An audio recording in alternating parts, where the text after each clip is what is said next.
Educational creativity চ্যানেলে সকলকে স্বাগত। প্রাথমিক নিয়োগের জন্য একাডেমিক একটি গুরুত্বপূর্ণ জিনিস। তো একাডেমিকের জন্য 2022 সালে মামলা হয়েছিল, আপনারা জানেন। সেই মামলার অনেকটাই অগ্রগতি হয়েছিল। সেই মামলার বর্তমান অবস্থান কি আমরা একটু জেনে নিই, কারণ এটা খুব জানাটি গুরুত্বপূর্ণ। কারণ একাডেমিক যদি বেশি কম হয়, চাকরি অনেকটাই কিন্তু নির্ভর করে। কিন্তু ইন্টারভিউ তো অবশ্যই ফ্যাক্টর। ইন্টারভিউতে আপনি বেশি পেলে, যার একাডেমিক ভালো, তার চেয়ে আপনি চাকরিটা পেতে পারেন।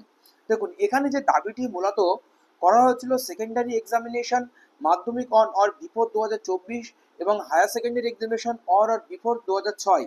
24 এবং 2006-এর আগে মাধ্যমিক উচ্চ মাধ্যমিক যাদের ছিল তাদের নাম্বার খুবই কম, but the petitioner who have pass before 2006 shall seriously suffer in the selection process for primary teacher in as much as in their student life before 2006. Awarding high marks in secondary and higher secondary examination or not the order of the day. বলা হচ্ছিল যে তাদেরকে 2006-এর পরে মাধ্যমিক উচ্চ মাধ্যমিক তাদেরকে বেশি বেশি নাম্বার পেয়েছে তারা, কিন্তু 2006-এর আগে যারা, তাদের নাম্বারের পরিমাণ খুবই কম। তারা বর্তমান পরীক্ষার সঙ্গে বা বর্তমান নিয়োগ প্রক্রিয়ার সঙ্গে তারা পেরে উঠবে না, তাদের এই দাবি ছিল।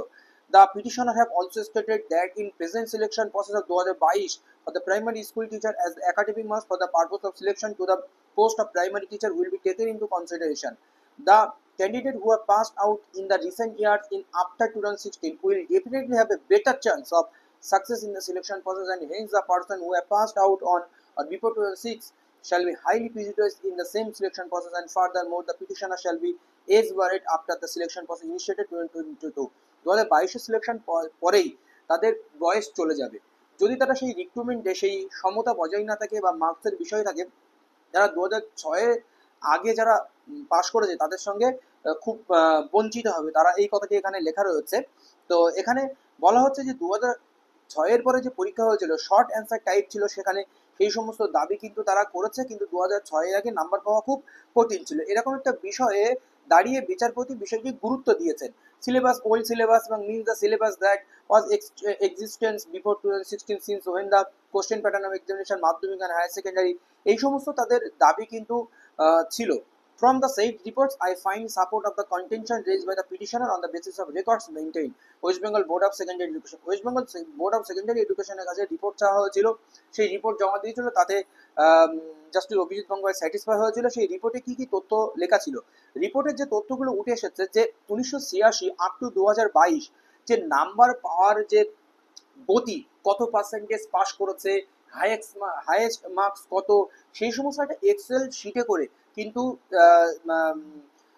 পশ্চাৎ কমিশন জমা দিয়েছিল কোর্টে। Gradually a trend of the increase in percentage of the marks in Madhyamik examination happened during a long period of time, not only in secondary exam but the same trend in the evident in all other examinations such as higher secondary examination, CBSE and ICSE examination ইত্যাদি ইত্যাদি। কারণ all India examination, all India বিভিন্ন পরীক্ষা বা এন্ট্রান্সের সঙ্গে বা বিভিন্ন পরীক্ষার সঙ্গে সামঞ্জস্য করার জন্য এটা কিন্তু করেছিল। এখানে হাইয়েস্ট মার্কস কত হতো, 2005 সালে কতজন পাস করতো, সেই সমস্ত বিষয় এখানে স্ট্যাটিস্টিকগুলো তুলে ধরা হয়েছে। এটার উপরে ভিত্তি করে এফিডেভিট জমা দিতে বলা হয়েছিল, এফিডেভিট জমা পড়েছে।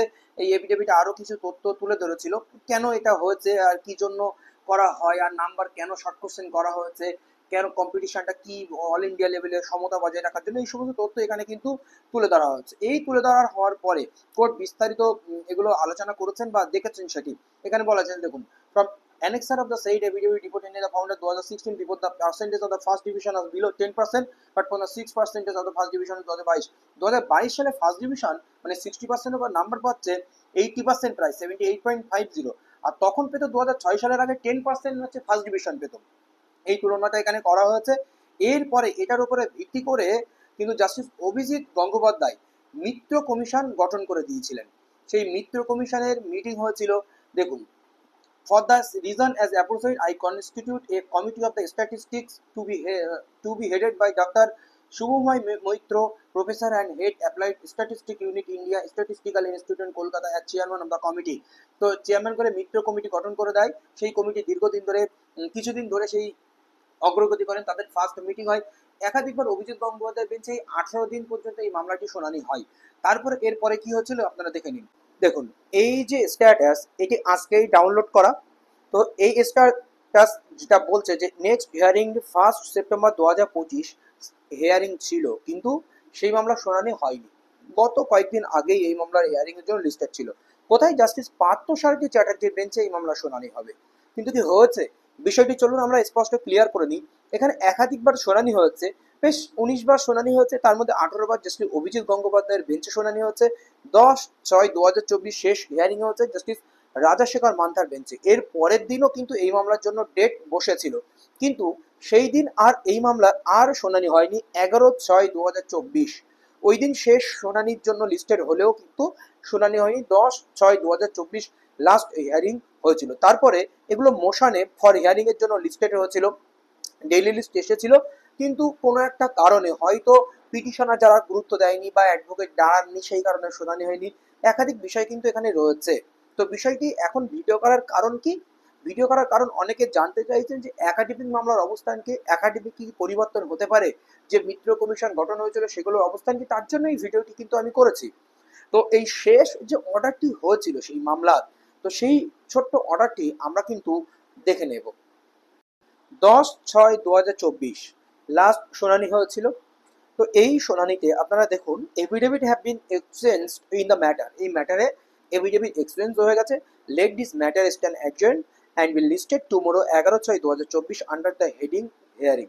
হিয়ারিং এর জন্য 11/6/2024 মামলাটি লিস্টেড হয়েছিল, অ্যাডজয়েন্ট করা হয়েছে মামলাটি।